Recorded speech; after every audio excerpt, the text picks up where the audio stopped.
Audio Jungle. Audio Jungle. Audio Jungle. Audio Jungle. Hello guys, welcome to KS academy. आज की इस presentation में हम एक नया चैप्टर शुरू कर रहे हैं जिसका नाम है फेज रूल।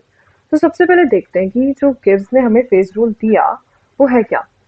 ये उसकी इक्वेशन है f is equals to c minus P plus to.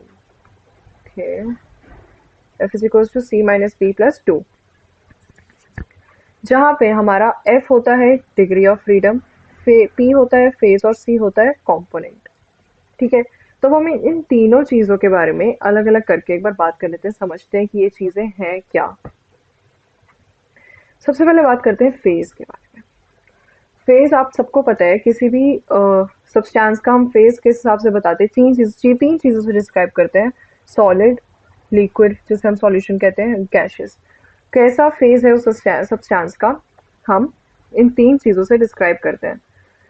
Phase क्या चीज होती है? एक homogeneous, physically distinct and mechanically separable quantity. ये जो तीन मेन की वर्ड्स हैं हमारे किसी भी आंसर में लिखने के, इसे आप लिख लीजिएगा। अगर आप ये यूज करेंगे तो फुल मार्क्स मिलेंगे, मार्क्स नहीं काटेगा एग्जामिनर। एक होमोजीनियस होना चाहिए, क्योंकि अगर सॉलिड है तो सिर्फ सॉलिड, लिक्विड है तो सिर्फ लिक्विड, गैस है तो सिर्फ गैस। ओके, उसमें मिक्सचर नहीं होना चाहिए किसी चीज का। होमोजीनियस होना चाहिए, फिजिकली डिस्टिंक्ट होना चाहिए, बिल्कुल अलग होना चाहिए, और मैकेनिकली सेपरेबल होना चाहिए। ओके, इतनी बात होगी हमारे फेज की। नेक्स्ट देखते हैं। नेक्स्ट हमारा आता है कॉम्पोनेंट। कॉम्पोनेंट होता है smallest number of independent variable, जिससे हम किसी भी इक्वेशन को पूरा डिफाइन कर सकते हैं। इसका क्या मतलब हुआ? हमारे पास जैसे पहली इक्वेशन देखो, CaCO3, कर्सर दिखाती हूँ, CaCO3 जो कि एक इक्विलिब्रियम में है, इक्वल्स CaO प्लस CO2। मतलब कि हमने इसे ब्रेक डाउन कर दिया, एक तरीके से हमने हीट प्रोवाइड करी है। यहाँ पे हीट बना देते हैं। हमने हीट प्रोवाइड करी और इसे दो हिस्सों में तोड़ दिया। अब कंपोनेंट क्या चीज होती है कि हम इनमें से कितने कंपोनेंट्स, हम इसमें से कितने प्रोडक्ट्स, एक तो हो गया ये हमारा रिएक्टेंट और ये हो गया प्रोडक्ट्स, हम कितनी चीजें लें कि हमें तीनों चीजें हमारी डिफाइन हो जाए। इसका क्या मतलब है? इसका मतलब ये है कि अगर हम सिर्फ इन दोनों को लेते हैं तो हमारा ये अपने आप ऑटोमेटिकली डिफाइन हो जाता है इन दोनों को प्लस करके। ठीक है, और अगर हम सिर्फ इसको और इसको लेते हैं तो ये हमारा ऑटोमेटिकली डिफाइन हो जाता है। समझ आ रहा है? और अगर हम सिर्फ इसको और इसको लेते हैं तो ये भी हमारा ऑटोमेटिकली डिफाइन हो जाता है। तो इसका क्या मतलब होता है कि कैसे डिफाइन हो रहा है, ये मैं आपको समझाती हूँ। कि हमने ये दोनों लिए तब तो इनका सम ये आ ही जाता है, तो तीनों वैल्यू हमारी डिफाइन हो गई। अगर हमने लेट्स सपोज CaCO3 और CO2 लिया सिर्फ, तो ये वहां पे जाके माइनस होगा, माइनस CO2। तो हमें ये क्या देने वाला है? CaO। ओके, और अगर हमने CaCO3 माइनस CaO लिया तो ये हमें क्या देने वाला है? CO2। तो यानी कि अगर हमारे पास तीन चीजें हैं तो हम सिर्फ दो चीजें लें तो हमारी तीसरी चीज ऑटोमेटिकली डिफाइन हो जाती है उन दोनों के हेल्प से। उन देखो, तो हमने सिर्फ दो चीजें ली तीन में से, तो वो दो हमारे कंपोनेंट्स कितने हुए? मतलब टू कंपोनेंट्स। ओके, अब यहाँ पे फेज कितने हैं? ये है, ये सॉलिड है, ये सॉलिड है, और ये तो गैस है। तो इसमें हमारे फेज कितने हैं? एक ये सॉलिड हो गया, एक ये सॉलिड हो गया, और एक गैस हो गई।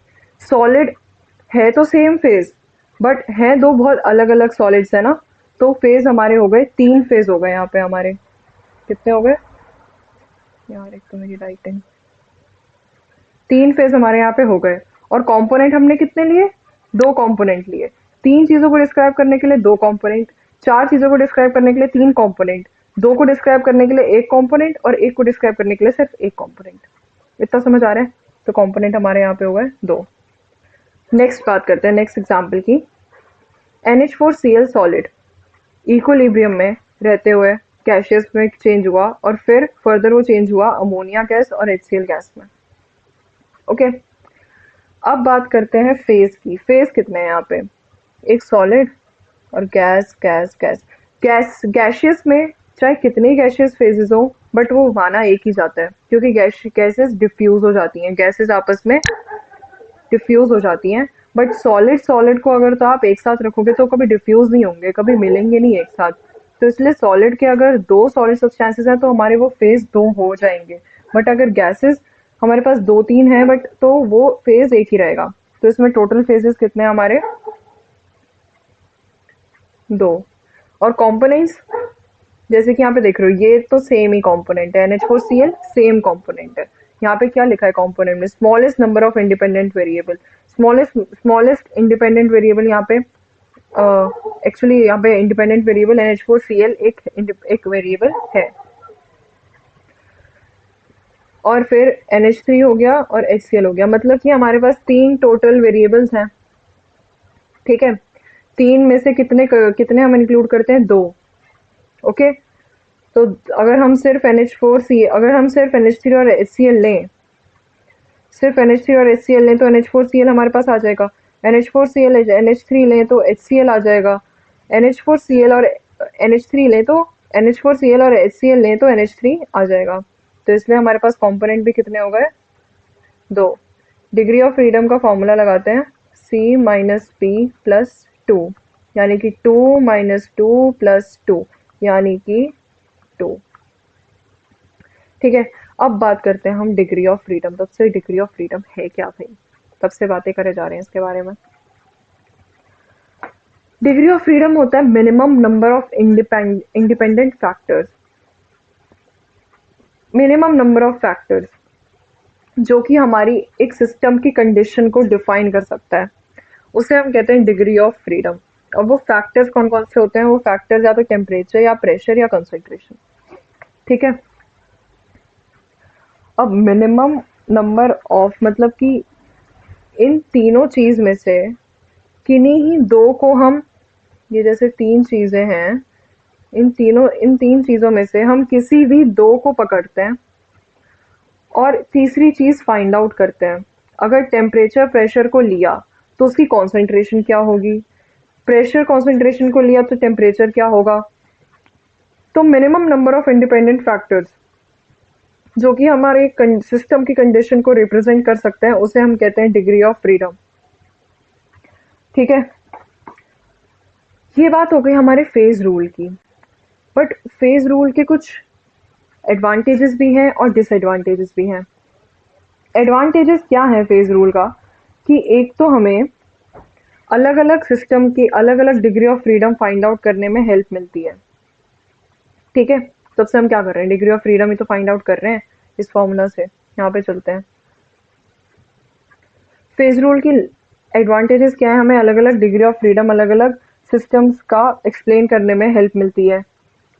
दूसरा एडवांटेज इसका हो गया कि हम अलग अलग बिहेवियर बता सकते हैं किसी भी सिस्टम का। अगर उसमें प्रेशर टेम्परेचर या कॉन्सेंट्रेशन में चेंज आता है तो उस सिस्टम का बिहेवियर क्या होगा हम वो बता सकते हैं। फिर क्या होता है हमारे पास, ये फिजिकल और केमिकल इक्विलिब्रियम दोनों पे काम करता है, चाहे वो इक्विलिब्रियम फिजिकल हो या केमिकल हो। ये दोनों की डिग्री ऑफ फ्रीडम के बारे में बता सकता है हमें। और क्या होता है, हमें ये चीज़ भी बताता है कि या तो वो सब्सटेंसेस एक साथ इक्विलिब्रियम पे एग्जिस्ट कर रहे हैं या अलग अलग इक्विलिब्रियम पे एग्जिस्ट कर रहे हैं, या वो मतलब किसी एक पर्टिकुलर टाइम पे दोनों या तीनों सब्सटेंसेस डिसअपियर हो जाते हैं। मतलब हमें एक तरीके से अलग अलग चीज़ें बताता है ये कि उस सिस्टम में कितने कंपोनेंट्स हैं, कितने फेज हैं, फिर उसकी डिग्री ऑफ फ्रीडम क्या है और अलग अलग टेम्परेचर प्रेशर कॉन्सेंट्रेशन पे वो कैसा बिहेव कर रहा है सिस्टम। ये तो हो गई फेज रूल के एडवांटेजेस। बट ऐसा हो नहीं सकता कि किसी चीज़ की डिसएडवांटेज ना हो। डिसएडवांटेज है इसकी। सबसे बड़ी डिसएडवांटेज इसकी ये है कि ये हमेशा हमेशा ये इक्विलिब्रियम पे ही हमें डिफाइन होता है। कभी भी मतलब कि अगर किसी दो रिएक्शन के बीच में इक्विलिब्रियम एग्जिस्ट नहीं करता तो वो उसको डिफाइन नहीं कर सकता। हमेशा इक्विलिब्रियम स्टेट्स को ही डिफाइन करेगा, इक्विलिब्रियम रिएक्शंस को ही डिफाइन करेगा। दूसरी डिसएडवांटेज इसकी होती है कि ये हमें सिर्फ एक ही इक्विलिब्रियम की चीज जानकारी देता है कि सिर्फ एक बार इक्विलिब्रियम आया तो उसमें इन दोनों चीजों के स्टेट्स क्या थे, फेज क्या था, कंपोनेंट क्या था, डिग्री ऑफ फ्रीडम निकाल लो। ये नहीं बताता कितने इक्विलिब्रियम आने वाले हैं उस रिएक्शन में। तीसरा डिसएडवांटेज इसमें ये है कि ये सिर्फ फिजिकल प्रॉपर्टीज पे काम करता है, यानी प्रेशर, टेम्परेचर और कॉन्सेंट्रेशन। और भी फैक्टर्स होते हैं जैसे कि इलेक्ट्रिक फील्ड, ग्रेविटेशनल फील्ड। वो सारे अगर चीजें लग रही हों किसी सिस्टम पे तो नहीं बता सकता हमें कि उसकी डिग्री ऑफ फ्रीडम क्या है, अगर ऐसी फोर्सेस भी लग जाए उस सिस्टम पे। ठीक है,